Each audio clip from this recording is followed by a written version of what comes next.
बाकी पैसा 15 दिन के बाद।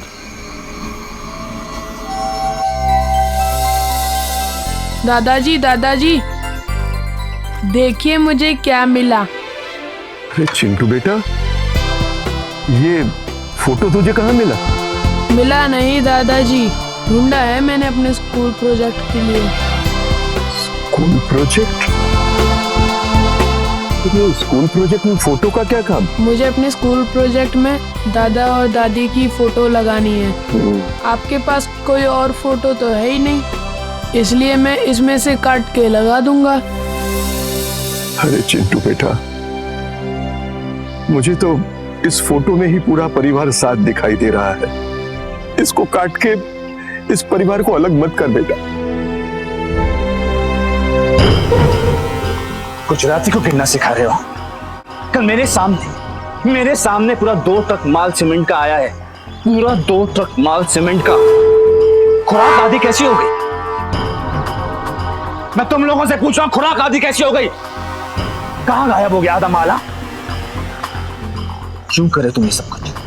किसके लिए काम कर रहे हैं बोलो? हमारे ऊपर कहां गुस्सा रहे? अभी तो प्लास्टर का काम भी नहीं चालू हुआ, आप कह रहे हैं? चुप, एकदम चुप।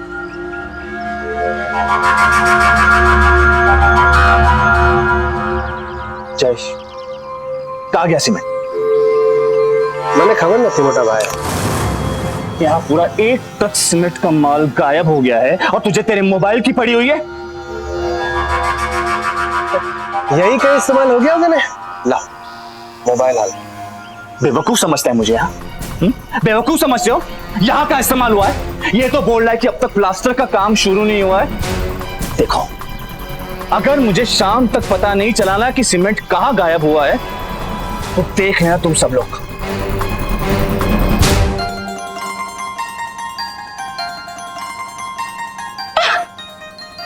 ये तो बिल्कुल 3 इडियट चाले की तरह लात मार रहा है। क्यों साक्षी, इस बार भी? दीदी, सच कहूं तो मुझे ये बच्चा नहीं चाहिए। ऐसी अपशकुन बातें बिल्कुल नहीं करते।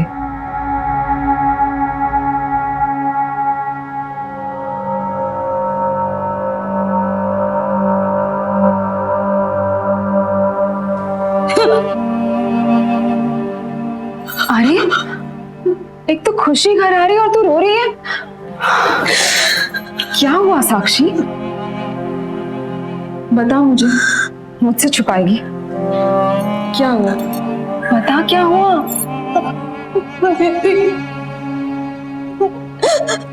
जयेश ने मेरे साथ जबरदस्ती की। जो आता मैं ठीक कर करता मोटा भाई। क्या ठीक नहीं कर रहा मैं? मन ने बदुच खबर छे मोटा भाई। ये 10 मजदूरों को पैसा देके जो 25 का बिल फाड़ते हो ने, बदुच खबर छे मने। देख, मुझ पर इल्जाम लगाने से पहले है ना, जरा अपने गिरेबान में जान कर देख। सीमेंट की चोरी कर रहा है तू। सीमेंट चोर है, सीमेंट चोर। हाथ में रहो, हाथ पार मत करो। मेरी एक बात ध्यान से सुन। बाबूजी का सिर्फ एक ही सपना है, एक सपना, और वो है ये फैक्ट्री। और तू उन्हीं के सपने में रोड़ा डाल रहा है, सीमेंट की चोरी कर रहा है। अगर शाम तक मुझे चोरी हुई सीमेंट की बोरियों का हिसाब नहीं मिला ना, तो देखना तू। जो खाड़ना है ने, खाड़ लो।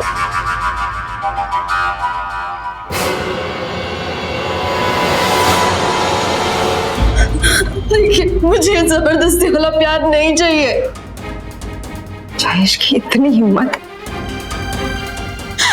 दीदी, मुझसे ना और बर्दाश्त नहीं होता। मेरा तो मन करे कि बस बच्चे को। साक्षी, ये सारे मर्द ना सिर्फ अत्याचार करना जानते हैं। बस सबके तरीके अलग अलग होते हैं। अब बर्दाश्त नहीं होता दीदी। मैं ये बच्चा गिरा दूंगी। नहीं नहीं, इस बेचारे बच्चे की क्या गलती है? आखिर है तो तेरा ही खून ना। और सोच, जब घर में ये बच्चा आएगा तो कितनी खुशियां आएंगी। हाँ दीदी, लेकिन इसे पालेंगे कैसे? जयेश की आदतें तो आप जानती है ना, ढेले भर का कमाना नहीं आता, ऊपर से एक और बच्चा। सुन, तू ना बच्चे की चिंता बिल्कुल भी मत कर। साक्षी, एक बात कहूं, बुरा तो नहीं मानेगी ना? ये बच्चा मुझे दे दे।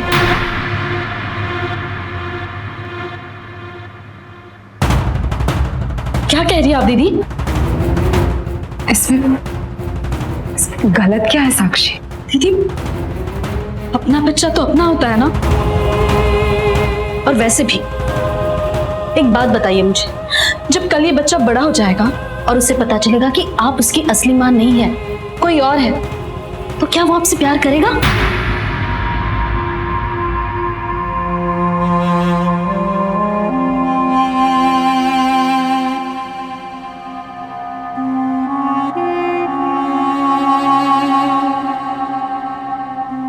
मेरा वो मतलब नहीं था दीदी। मम्मी, बड़ी मम्मी, मम्मी, मम्मी, बड़ी मम्मी, दादाजी नीचे बुला रहे हैं। क्यों? वकील साहब आने वाले हैं। अरे रुक रुक रुक रुक रुक, कहाँ जा रहा है? हाँ, तू चल मेरे साथ, चल। दिन भर या तो दद्दू या तो बड़ी माँ।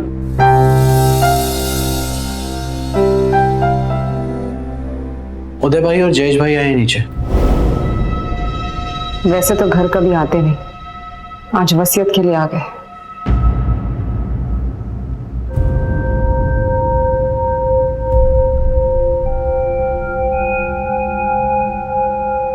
इस एनवलप में आप सबकी किस्मत छुपी हुई है। किसको कितनी जायदाद मिलेगी कुछ ही देर में पता चल जाएगा। अरे वकील साहब, सस्पेंस क्यों बढ़ा रहे हो? जो बोलना है बोल ही दो उन्हें। चुप, बिल्कुल चुप।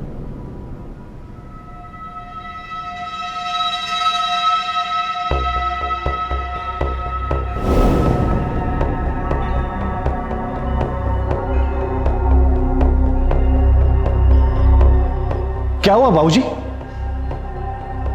वकील तू बोलता है कि तेरी बोलती हमेशा के लिए बंद कर दूं। चुप रहेगा? बोलती तो अब तुम्हारी बंद होगी। अच्छा, क्योंकि रसिक भाई नहीं चाहते कि एनवलप अभी खुले। लेकिन क्यों बाबूजी? वसीयत अब तभी खुलेगी जब फैक्ट्री का काम पूरा होगा।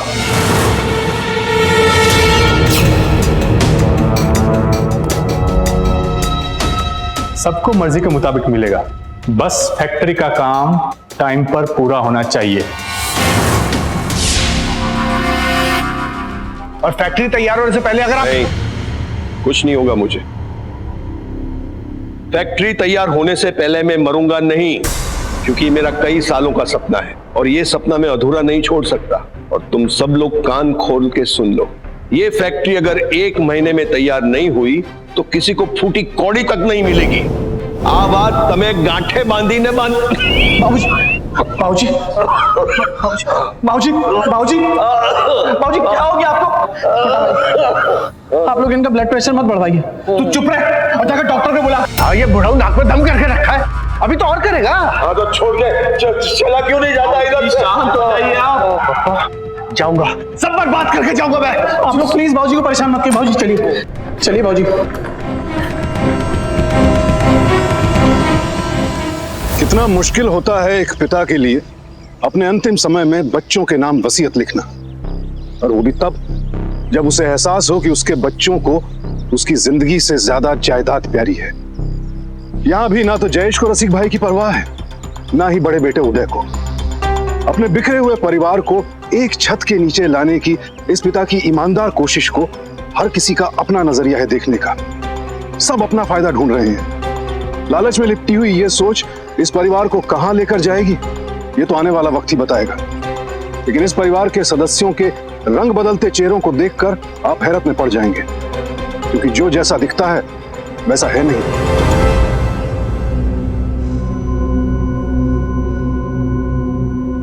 ये बाबूजी भी है ना, दिमाग खराब हो गया इनका। अरे सत्या गए हैं, 1 महीने में फैक्ट्री का बनना कैसे पॉसिबल है? दिन रात एक भी कर देंगे ना तो भी फैक्ट्री तैयार नहीं होगी। फैक्ट्री बना रहे हैं यार, कोई झोपड़ा थोड़ी बना रहे हैं। तो उनसे कहते क्यों नहीं? देखो, इस समय उन्हें समझा के कोई फायदा नहीं है। उनकी आंखों पे फैक्ट्री की पट्टी बंधी हुई है, फैक्ट्री की। मेरे समझ में तो ये नहीं आ रहा है कि अगर 1 महीने में फैक्ट्री तैयार नहीं हुई तो हमारे हिस्से में कुछ भी नहीं आएगा, कुछ भी नहीं। प्रॉब्लम तो ये है कि साक्षी और जयेश को दूसरा बच्चा होने वाला है, यानी उन्हें दोगुना हिस्सा मिलेगा। और हमारा क्या होगा?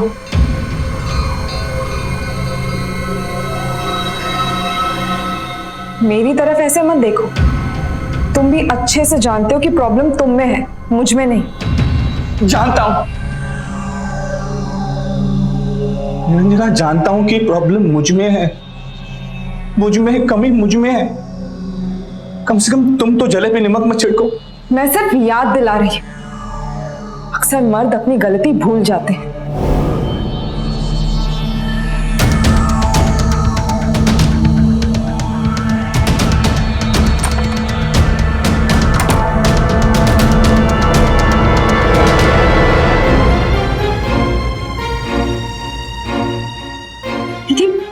अपना बच्चा तो अपना होता है ना।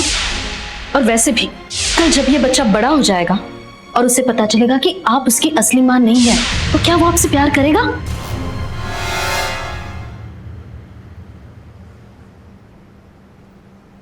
भाईलू, इससे सस्ता माल तो मीनू फेक चैनल भी नहीं देता है ना।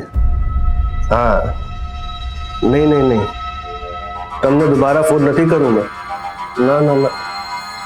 ना 3 पार्टियां पहले ही है मेरे पीछे।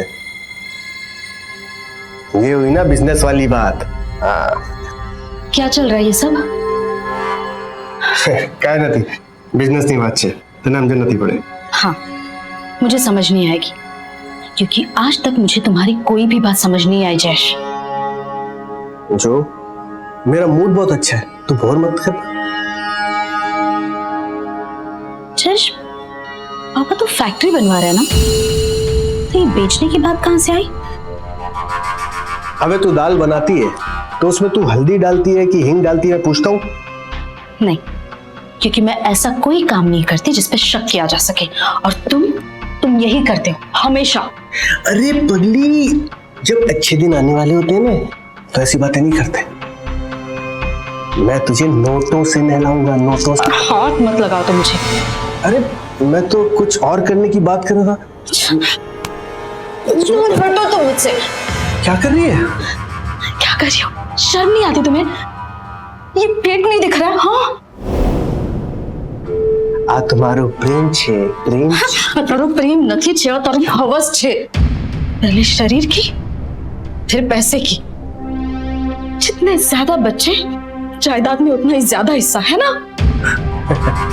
बरोबर छे, बरोबर छे। हाँ। ये दुनिया ना पैसों से चलती है, पैसों से। तुझे क्या लगता है कि वो बुड्ढे की वसीयत की उम्मीद में बैठा हूं मैं इधर? ना, मैं अपना माल लेके ना यहां से सरक जाऊंगा, और जितना वो बुड्ढा देगा ने उससे कहीं ज्यादा। और ये कैसे करोगे? अरे डार्लिंग, मैं कुछ थोड़ी करूंगा, मैं खुद कुछ करूंगा ही नहीं। ये जो फैक्ट्री है ना, ये पूरी नहीं होने दूंगा, बस। जयेश, ये फैक्ट्री पापा का सपना है। जो हमें मगज मत खा, लाइट ऑफ कर, मुझे सोना है। वैसे भी आज मूड भी खराब कर दिया।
हाँ, अगला माल कब मिलेगा?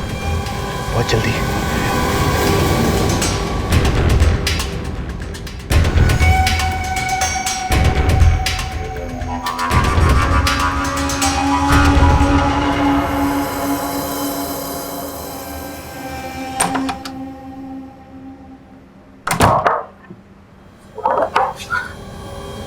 साक्षी, साक्षी, आंसू करे छे, पागल हो गई क्या? मेरा शक सही निकला। तुम अपनी हरकतों से बाज नहीं आओगे ना? जो जो खून निकल रहा है, हाँ? खून निकल रहा है। जा पट्टी लेने आने, जा जा। पहले ये बताओ किससे मिलने गए थे तुम? क्या चल क्या रहा है तुम्हारे खुराफाती दिमाग में? जो पापा ने उनको सरप्राइज देना था ना, इसलिए मैं बहुत ज्यादा हिरन मत बन। जा पट्टी लेने आ, नाटक चालू है।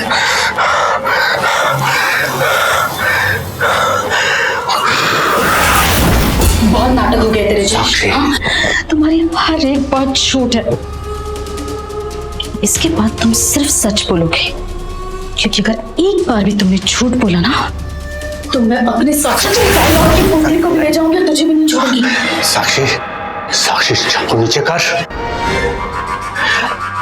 अच्छा ठीक है, अपने बारे में मत सोच, मेरे बारे में मत सोच, चिंटू के बारे में तो सोच। अपने होने वाले बच्चे के बारे में सोच। अच्छा ठीक है। तुझे क्या लगता है कि ये सब मैं अपने लिए नहीं कर रहा, चिंटू के लिए कर रहा हूँ, अपने होने वाले बच्चे के लिए कर रहा हूँ। साक्षी धारे लिए, साक्षी धारे लिए दे। जो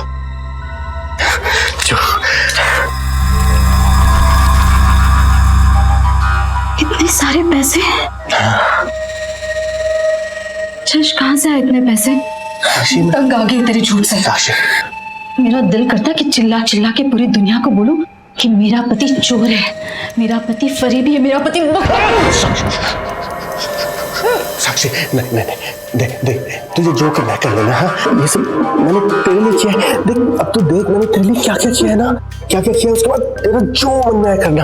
हाँ अच्छा ठीक है, मेरी वजह से कम से कम प्लीज चिंटू के लिए।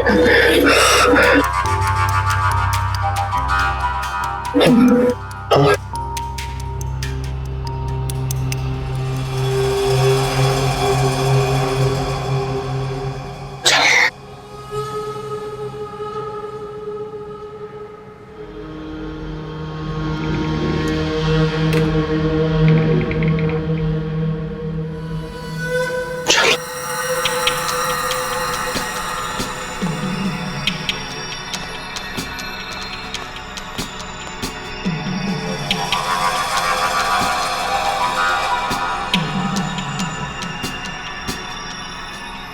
जश कहाँ ले जा रहे हो तुम मुझे?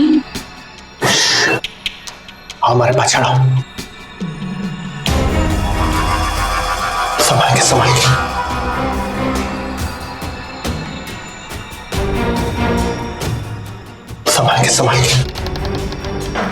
अभी जा। जश यहाँ क्यों लाए हो? अरे तुझे ये विश्वास दिलाने के लिए कि हमारे भविष्य के लिए मैंने क्या प्लानिंग की है। क्या प्लानिंग? आजू इतने सारे पैसे कहाँ से आए? मेरी प्लानिंग का हिस्सा था ना। जश मुझे डर लग रहा है। जश तुम ये काम छोड़ के नहीं देते। अरे काय ना देता तो पकड़े गया तो चिंता मत कर, उससे पहले ही ये हम सब समेट के ना यहाँ से निकल जाएंगे, ठीक है? चल आजा, संभाल ले। सॉरी।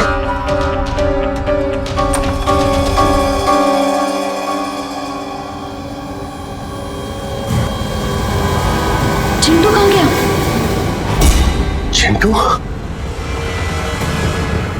चिंटू यहाँ भी नहीं है।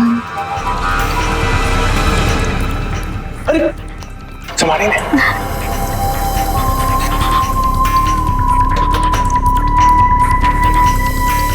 कौन? मैं हूँ साक्षी। साक्षी आई।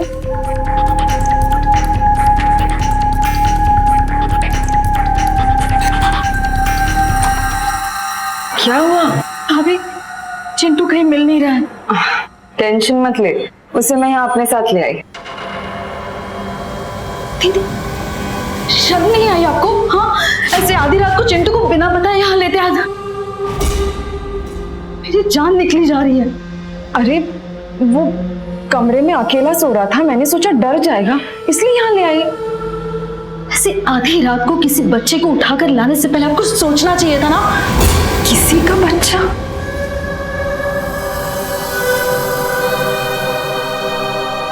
किसी का बच्चा मतलब साक्षी चिंटू मेरा कुछ नहीं है। चिंटू खबरदार यहाँ पे दोबारा आया तो समझा? साक्षी तुम मुझसे ऐसे क्यों बात कर रही है? क्या बात है मुझे बता, क्या हुआ है? रहने दीजिए दीदी, मुझे आपसे कुछ नहीं कहना। चल।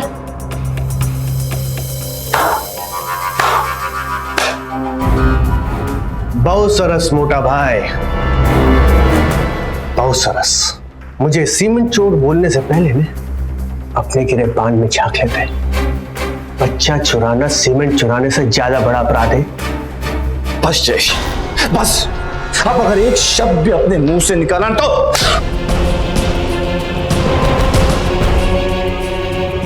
ना मोटा भाई ना, ये गलती मत करना, वरना बे औलाद तो हो ही, इज्जत भी निकल जाएगी।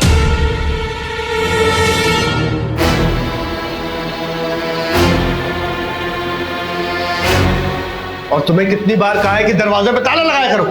चलो यहां से। सब मेरी गलती है, सब मेरी गलती। जब मुझे पता है कि हमें बच्चा नहीं हो सकता, फिर भी मैं क्यों कोशिश करती हूँ बच्चे के लिए?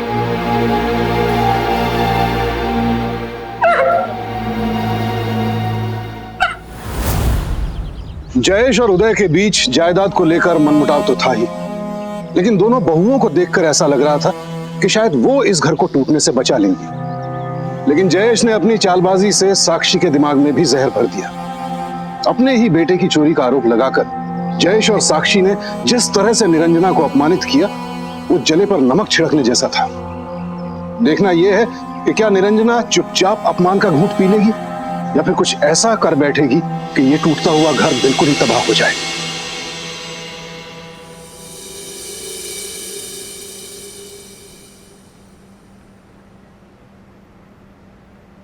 अरे गिरीश। जी बाबूजी। इधर आ।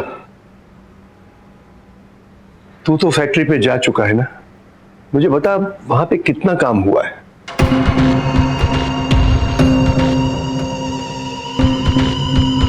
अरे मैं तुझे कुछ पूछ रहा हूं, कुछ जवाब तो दे। बाबूजी बहु काम बाकी छे। क्या? 2 साल से वहां काम चल रहा है और अभी इतना काम बाकी है? अरे 2 साल में तो 3-3 बिल्डिंगें खड़ी हो जाती हैं। यानी क्या कर रहे हैं दोनों मेरे पैसों से? अरे मेरे मरने से पहले अगर ये हाल है तो मरने के बाद पता नहीं क्या होगा। बाबूजी उदय भाई और जयेश भाई दिन रात बहुत मेहनत करते हैं। नालायक है दोनों, कोई काम ना नहीं करने माटे। पता नहीं कब और कैसे सुधरेंगे ये दोनों। दादू मुझे बड़ा होने दीजिए, मैं सब ठीक कर दूंगा। अरे तब तक मैं थोड़े रहूंगा तेरे साथ। हाँ अब तो तू ही मेरे जीने की उम्मीद है बेटा।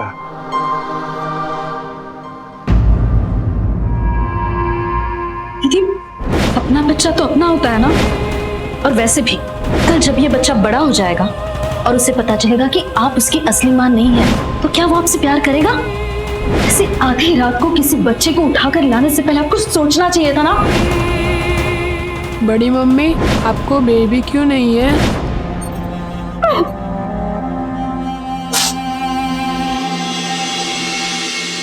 दादू दादू चिंटू, दादू। चिंटू क्या हुआ? चिंटू, दादू। गिरीश ए गिरीश जल्दी आ इधर। ये दादू। देख ये क्यों रो रहा है चिंटू? क्या हुआ बेटे, क्या हुआ बता। दादू, मम्मी पापा घर में नहीं है। मुझे मम्मी चाहिए। अरे उदय, निरंजना जल्दी आओ यहाँ पे, मेरे कमरे में आओ। देखो ये क्यों रो रहा है चिंटू। सुनो, उठो जल्दी, बाबूजी बुलाए। चिंता मत करा, तेरे मम्मी पापा को हम ढूंढ लेंगे। बाबूजी शू થઈ गया बाबूजी, आप ठीक तो है? चिंटू, क्या हुआ मेरे बच्चे? क्यों रो रहा है? साक्षी और जयेश घर पे नहीं है। यहीं कहीं गए होंगे पापा। नहीं बेटे, तू उनको फोन लगा।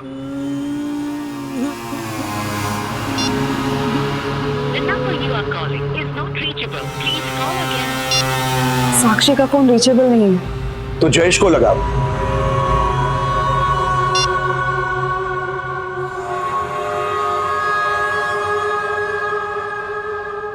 नहीं लग रहा है पापा। बाबूजी मुझे तो लग रहा है कि जयेश जोल कर रहा था, जोल के पैसे मिले और सारे पैसे लेकर भाग गया। विश्वासघाती निकले हुए। जयेश शू કર્યું તે આ? बहू तू पुलिस को फोन लगा। पापा, तुम भी ना क्या उल्टी सीधी बातें कर रहे हो? पापा यही कहीं गए होंगे, चिंटू को छोड़कर थोड़ी ना जाएंगे। एक नंबर का धोखेबाज है वो। अरे उसके लिए क्या पिता, क्या भाई, क्या बेटा, कुछ मायने नहीं रखता। तू फोन लगा पुलिस को।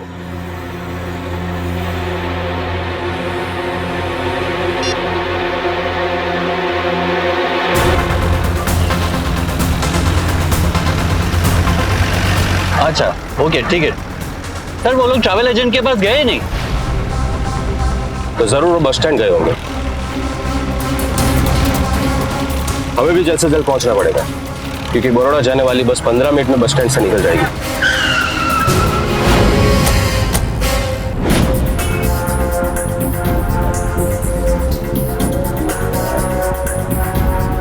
ના મેં નથી જોયો, આને કઈ જોયો છો?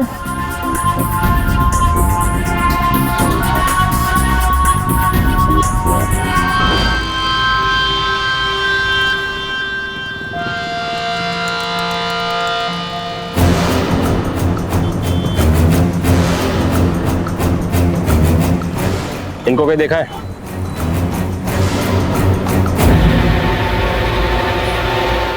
गिरीश तू यहाँ पकड़ो पकड़ो इसको।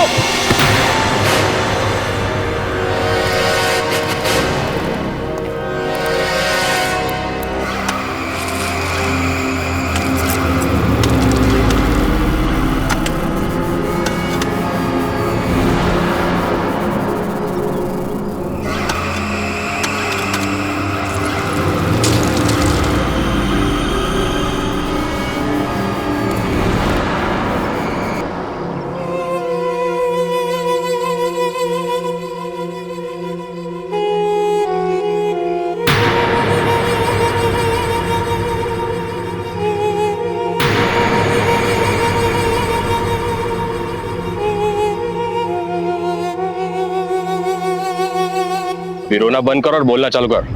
हाँ साहब, मैंने ही जयेश भाई और साक्षी को मारा है।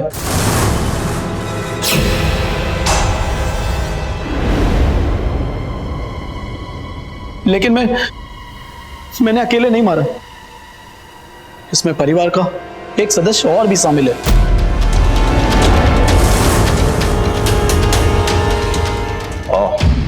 इस खेल में उदय भी शामिल है। मैं नहीं सर, मैंने कुछ नहीं किया सर। नहीं सर, उदय भाई की इतनी हिम्मत नहीं कि वो किसी को मार सके। तो फिर और कौन?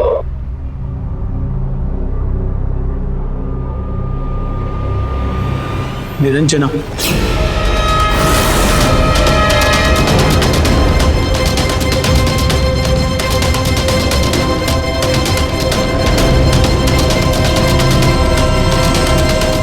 ऐसा क्यों किया बहू? बहू? किस मुंह से बहू बोल रहे हो पापा? ये सब आपकी वजह से हुआ है। अगर आप झूठ बोलकर मुझे यहाँ ब्याह करने नहीं लाते तो ये सब कुछ नहीं होता। मतलब मतलब मैं थक चुकी थी लोगों के तानों से। औरत सिर्फ बीवी बनकर नहीं रहना चाहती, वो एक माँ भी बनना चाहती है। पकड़ो पकड़ो मम्मी, पकड़ो पकड़ो पकड़ो मम्मी। मेरी माँ बनने की चाहत बढ़ती गई और एक दिन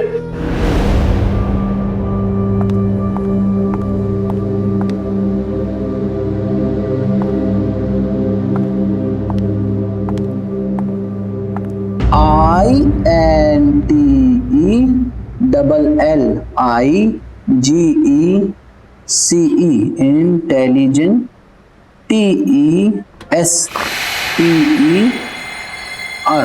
इंटेलिजेंट टेस्टर।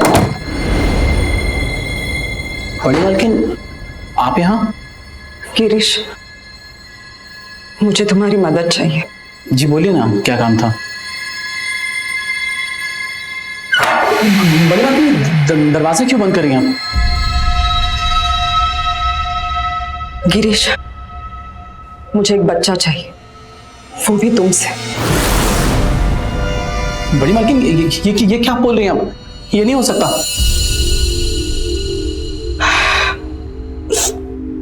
10 साल हो गए मेरी शादी को,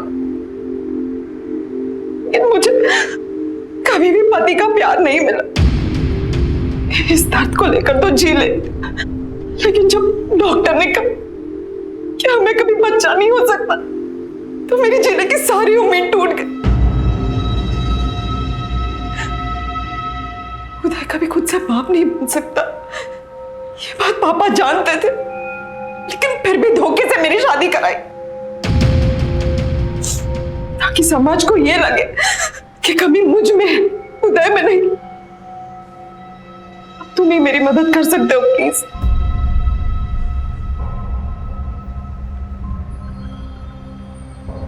एक औरत तभी पूरी होती है जब वो मां बनती है। मैं एक बच्चे के लिए तड़प रही हूँ गिरीश, तुम्हें मेरी मदद करनी होगी। नहीं। ये मेरा हुक्म है।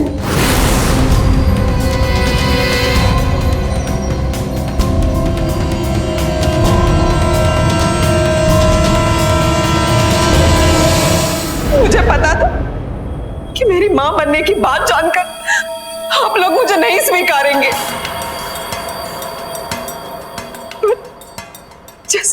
जैसे जैसे मेरे कोख में बच्चा बढ़ता गया, मेरा लालच भी बढ़ता गया। फिर मैंने गिरीश को पैसों का लालच दिया।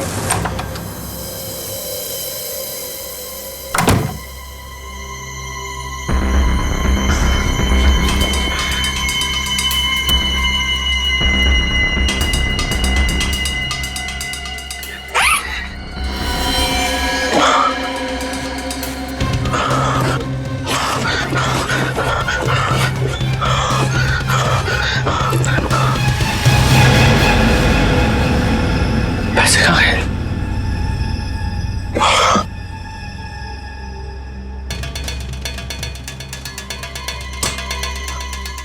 साक्षी, साक्षी उठने।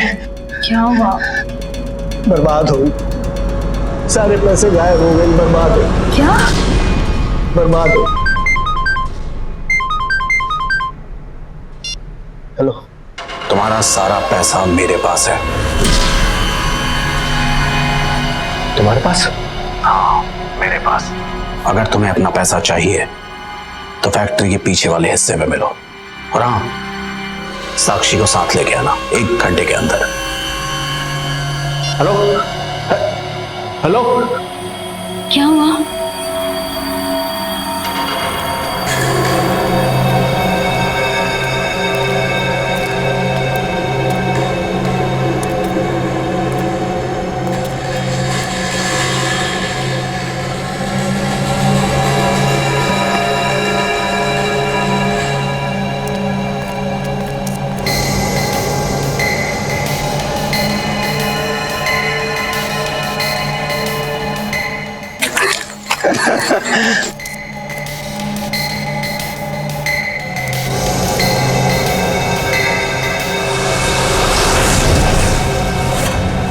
तुम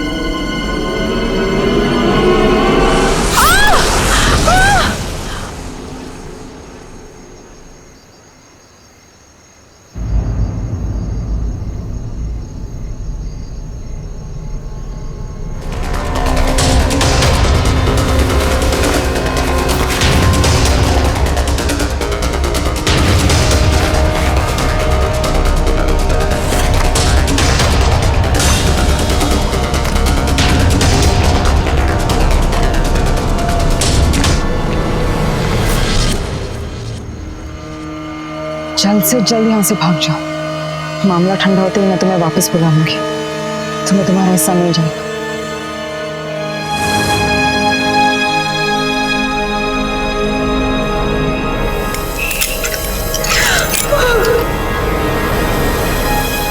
इस परिवार में कौन कहां खड़ा है जरा देखिए। 5 साल का मासूम चिंटू अनाथ हो चुका है। निरंजना, जिसे वो अपनी बड़ी मां समझता था, जेल की सलाखों के पीछे है। और रसिक भाई उम्र के इस अंतिम पड़ाव में खून के आंसू बहाने को मजबूर है। जिस जायदाद को रसिक भाई ने इतनी मेहनत से खड़ा किया, वही अपनों के बीच फसाद की वजह बन गई। आज जायदाद तो है, लेकिन जज्बातों की कमी ने बाकी सब बर्बाद कर दिया। निरंजना कोई पेशेवर अपराधी नहीं थी, लेकिन मन में लालच का बीज कब अंकुरित होकर बड़ा पेड़ बन गया, शायद उसे खुद पता नहीं चला। इस लालच में उसने मर्यादा को ताक पे रखकर अवैध संबंधों के जरिए जायदाद का वारिस खड़ा करने की घटिया हरकत की। और तो और इसी जायदाद के लिए 3-3 हत्याएं भी कर दी। एक ही छत के नीचे इतनी बड़ी साजिशें सांस लेती रहीं और निरंजना के पति उदय को भनक तक नहीं लगी। वो समझ ही नहीं पाया कि निरंजना औलाद के लिए नहीं, जायदाद के लिए तड़प रही है। जमीन जायदाद का विवाद अक्सर घरों में तनाव की वजह बनता है। ये तय हमें करना है कि क्या ज्यादा अहम है, जायदाद या परिवार। सावधान रहिए।